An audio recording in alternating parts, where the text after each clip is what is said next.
नमस्कार दोस्तों, मेरी नई कहानी में आपका स्वागत है। हल्की पड़ती बारिश की फुहारें अब थम चुकी थी। बादलों ने चांद पर अभी भी कब्जा कर रखा था, अपनी दूधिया रोशनी से धरती को नहला उठता। अगले ही पल बादल चांद को अपने पहलू में छिपने को विवश कर अंधकार का साम्राज्य स्थापित कर देते। अंत में चांद की पुरजोर कोशिश से बादलों को हार मानकर हटना पड़ा। अब चांद की चांदनी से सारा वातावरण चमक रहा था। चारों तरफ धुला धुला सा लग रहा था, जैसे कि भगवान की बनाई इस तस्वीर को बारिश ने धोकर धूल मिट्टी को साफ कर दिया हो। मंजरी काफी देर तक छत की मुडेर पर बैठी चांद और बादलों की इस मूक लड़ाई को देखती रही। परवान चढ़ती रात और मौसम की ठंडक ने जब मंजरी को थपकी दी तो नींद मंजरी को अपने आगोश में भरने को मचलने लगी। नींद को अपनी तरफ दबे कदमों से आते देख मंजरी उठकर नीचे आ गई और कोठरी के सामने पड़े टीन सेट में बिस्तर पर लेट गई। सारे दिन की थकान से पस्त मंजरी बिस्तर पर पड़ते ही नींद के आगोश में समाती चली गई। आंगन के दूसरे तरफ बरामदे में लेटे घर के बाकी सदस्य भी सो चुके थे। एक पहर बीत जाने के बाद मंजरी की नींद मकान के पिछले गेट पर हो रही खटखट की आवाज़ से टूटी। शायद घर का कोई सदस्य पेट हल्का करने के लिए पीछे गया है। यह सोच उसने दोबारा आंखें बंद की ही थी कि किसी अनहोनी की आशंका से झट से आंखें खोल वह पीछे दरवाजे की तरफ लपकी, लेकिन तब तक देर हो चुकी थी। पीछे के रास्ते से 7-8 लोग घर के अंदर आ चुके थे, जिसमें 5-6 बरामदे की तरफ दबे पांव बढ़ रहे थे। बाकी के 2-3 गेट पर खड़े थे।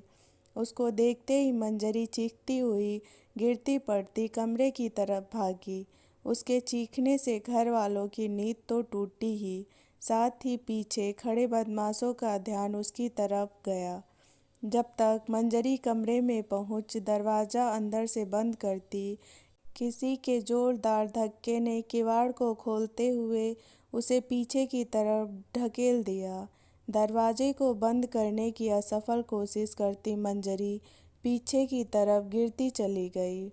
अपने बचाव में अंधेरे में ही हाथ से दीवार को पकड़ने के चक्कर में उसके हाथ में कील लग गई और उसमें से गरम गरम खून टपकने लगा।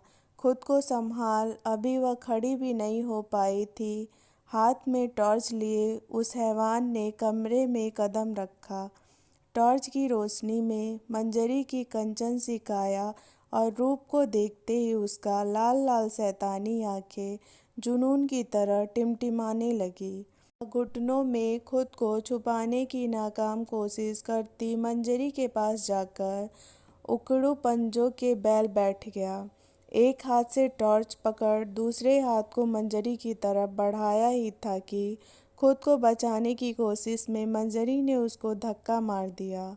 अकस्मात हुए इस हमले से वह खुद को संभाल न सका और एक तरफ को झुकता चला गया। टॉर्च उसके हाथ से छूट फर्श पर गिर पड़ी। इस बीच पूरी ताकत बटोर मंजरी दरवाजे की तरफ भागी। इससे पहले कि वह दरवाजे तक पहुंचती, उसने फुर्ती से बाहर की तरफ भाग रही मंजरी के पैरों में अपना पैर फंसा दिया। भागती मंजरी खुद को संभाल न सकी और जोरदार चीख के साथ दरवाजे पर ही गिर पड़ी। उसका सिर लोहे के बने गेट में लगते ही आंखों के सामने अंधेरा छा गया और वह अपने होश खो बैठी। इससे पहले कि वह दोबारा उठकर मंजरी के पास पहुंचता, उसके साथी ने आवाज़ दी, गुरु यहाँ से जल्दी निकलो, इस लड़की की चीख से गांव वाले जाग गए हैं। अगर वह यहाँ आ गए तो जान बचाना मुश्किल हो जाएगा। इतना सुनते ही वह लुटेरा बाहर की तरफ भागा। भागते हुए उसने एक नज़र मंजरी की तरफ देखा। अचानक उसको न जाने क्या सूझा। वह वापस मुड़ा और मंजरी को बाहों में उठाने लगा। उसको कमरे में मुड़ते देख उसका साथी भी दौड़ते हुए उसके पीछे आया। गुरु, इसको कहाँ ले जा रहे हो? आज तक माल पानी तो बहुत लूटा, आज हुस्न लूटेंगे।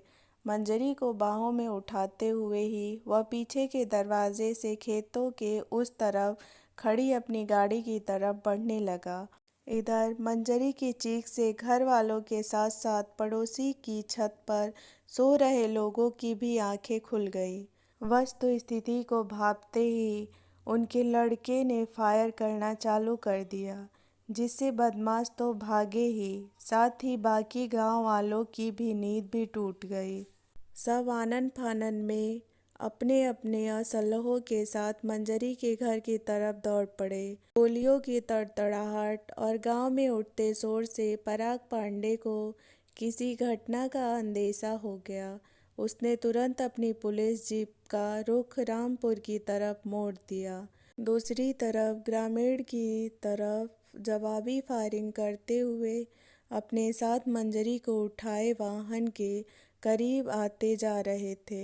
गांव में पहुंच जब पराग पांडे को पता चला कि बदमाश किसी महिला को उठा ले गए हैं, तुरंत मोर्चा संभाल उसने चारों तरफ से बदमाशों की घेराबंदी शुरू कर दी। एक तरफ से ग्रामीण और दूसरी तरफ से पुलिस के बढ़ते दबाव से आखिर बदमाशों के पैर उखड़ने लगे। गुरु, लड़की को छोड़ो, जान बचाओ, पुलिस ने घेराबंदी शुरू कर दी है।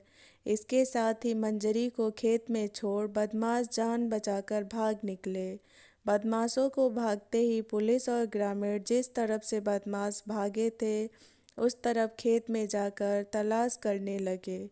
टॉर्च लाइट से आसपास के खेतों में तलाश करते पुलिस वाले की नज़र अचानक खेत की पगडंडी पर चमकती किसी सफ़ेद चीज़ पर पड़ी। सर देखिए, वह उस तरफ कुछ है शायद। इसके साथ ही सभी की नज़र उस तरफ चली गई। पराग ने आर्डर दिया, कोई भी व्यक्ति पहले वहां नहीं जाएगा, पहले पुलिस को अपना काम करने दीजिए। इसके साथ ही पुलिस कांस्टेबल को उसने ग्लव्स लगाने का आदेश दिया। ग्लव्स हाथों पर चढ़ा, हाथ में टॉर्च लिए वह उस तरफ बढ़ गया। पास जाकर देखा उसने, वह सफ़ेद कपड़ों में लिपटी कोई लड़की थी। Sukhram, hold it. Yes sir. Torch Sukhram को पकड़ाकर वह उस लड़की के पास गया। चेहरे पर पड़े बाल को एक तरफ कर उसने नाक के सामने उंगली लगाकर उसके जिंदा होने की पुष्टि कर दी। उसको घर तक पहुंचाने के लिए कोई राजी न था और खुद चलकर जाने की स्थिति में वह थी नहीं। इसलिए पराग ने उसे दोनों हाथों में उठाया और ग्रामीण के द्वारा बताए घर की तरफ बढ़ चला। घर पहुंचकर मंजरी को बल्ब के उजाले में लिटा गाड़ी से तुरंत फर्स्ट एड किट लाने का आदेश दिया। किट से कॉटन निकालकर हल्के हाथ से घाव साफ करके मलहम लगा पट्टी बांध खड़ा होते हुए बोला, यह बिल्कुल सही है, बस डर की वजह से बेहोश हैं। अभी इन्हें आराम करने दीजिए, सुबह तक इन्हें होश आ जाएगा। सुबह आकर मैं इनसे पूछताछ कर लूँगा। मंजरी की जेठानी कुसुम ने भी हाथ जोड़ जी साहब कह दिया। इसके बाद पराग दोबारा अपनी ड्यूटी पर निकल गया। सुबह की पहली किरण के साथ मंजरी ने भारी पलकों को खोला, इधर उधर देखा। रात की घटना का स्मरण होते ही वह सिर से पैर तक सिहर उठी। सर में बहुत तेज दर्द का अभाव होते ही उसका हाथ माथे की तरफ उठ गया। हाथों की उंगलियों से माथे को टटोल उसे प्रश्न सूचक निगाहों से पास खड़ी जेठानी की तरफ देखा। उसको परेशानी में देख जेठानी ने हल्के से उसका हाथ थाम प्यार से सिर पर हाथ फेर कहा, घबराओ मत छोटी, सब ठीक है। पर दीदी, हुआ क्या रात को? उन्होंने किसी को नुकसान तो नहीं पहुंचाया? सब ठीक है ना? हाँ छोटी, सब ठीक है। पहले उठकर हाथ मुंह धोकर कुछ खा लो, डॉक्टर आती होगी। बिस्तर से उठकर हल्के कदम बढ़ाती हुई मंजरी बाथरूम की तरफ बढ़ गई। रात के उस स्पर्श को महसूस कर उसे खुद से ही घिन आ रही थी। हाथ मुंह धुलने के लिए आई मंजरी नल के नीचे बैठ घिस घिस कर खुद को साफ करने लगी। निशान अगर जिस्म पर हो तो मिट भी सकते हैं, पर कल रात की घटना ने मंजरी के मन को घायल किया था। अमिट निशान छोड़ दिए थे उसके मस्तिष्क पर। जेठानी ने आकर झिझोर कर कहा, क्या कर रही हो छोटी? दीदी अब मैं क्या करूँगी?